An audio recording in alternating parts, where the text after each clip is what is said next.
Ako sa'yo. Oo naman, basta ikaw. Walang problema sa akin yun eh. Teka.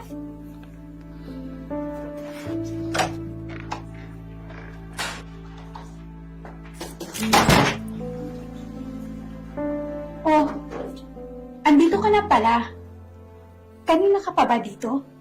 Ate, kasama mo na naman yan? Yung waterboy natin? Nagpa-deliver lang ako ng tubig sa kanya. Deliver? Tapos nasa kwarto? Ate, baka nakakalimutan mo. Nasa kusina yung water dispenser natin. Ginagawa mo na akong tangay. Pati si kuya. Ay, tinatamad akong lumabas eh. Kasi malayo. Kaya nagpa-deliver ako sa kwarto. Eh, bakit mas magaling ka pa sa akin? Sige na, umalis ka na. Salamat sa pag-deliver ng tubig, ha? Ate, niloloko mo na si Kuya Early. Nagtatrabaho ng maayos sa abroad yung isa, tapos ganyan yung gagawin mo? Hoy, huwag mo akong pagsabihan, ha? Tandaan mo, kami nagpaaral sa'yo.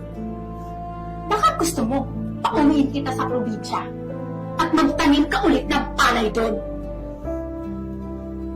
Pero ate, mali na yung ginagawa niyo eh. Gaga ka pala eh. Sa bahay na to, ako ang laging tama. Isaksak mo yan sa utak mo.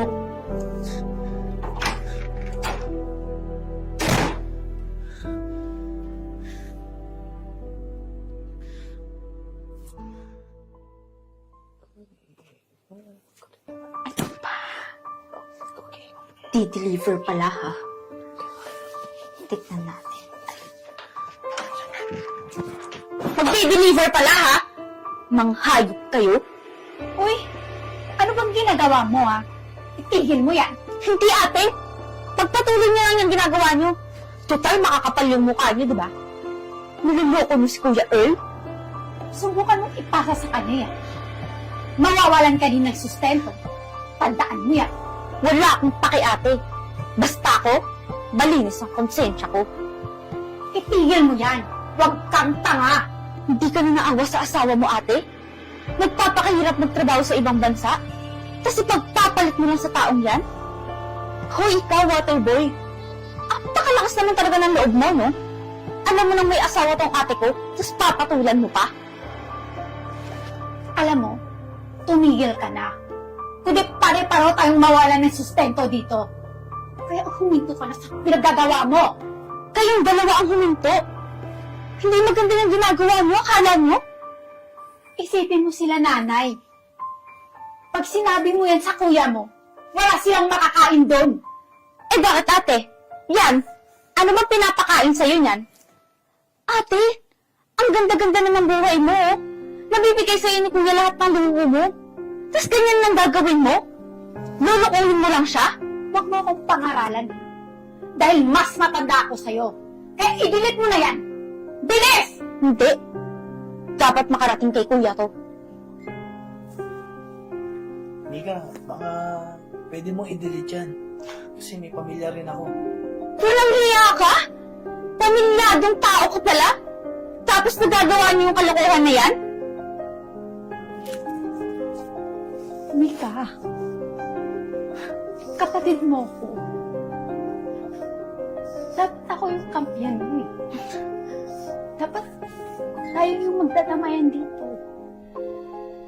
Hindi ate. Bahala kayo dyan.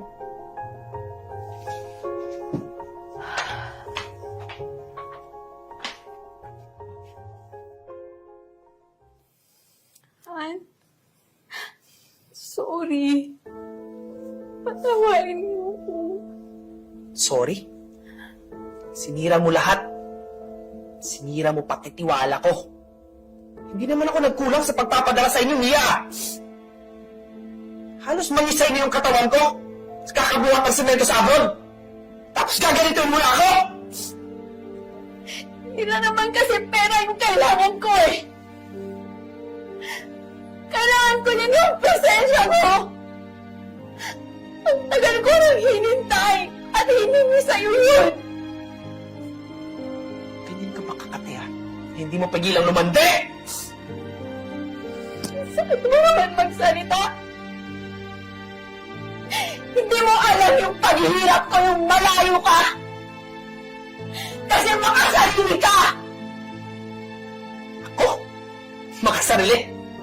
Ang kapal na mukha mo sabihin yan. Tama na yung pagmamahal na binigay ko sa'yo. At pinili mo naman eh.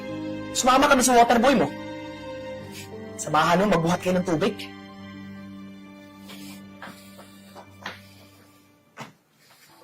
Mika, maraming salamat ha.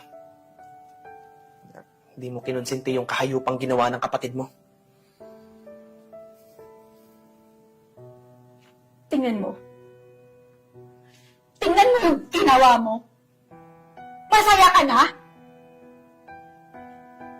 Sabi ko sa'yo, lahat ay mawawalan. Hindi ka na lang tumahimik. Hindi mawawalan yung kapatid mo. Hanggat andito ako, patuloy ko siyang susuportahan hanggang makatapos siya. At tungkol sa pamilya niyo, after makapagtapos ni Mika, makikinabang din yung pamilya mo. Ate, ikaw lang ang nawalan. At feeling ko, deserve mo yun. Kasi manluloko ka. At ito patatandaan mo, ate, hindi porket kapatid kita, ikaw na yung lagi kong kakampihan. Magsama-sama kayo. At ikaw, wala ka ng kapatid. Tandaan yan. Maglimutan na tayo.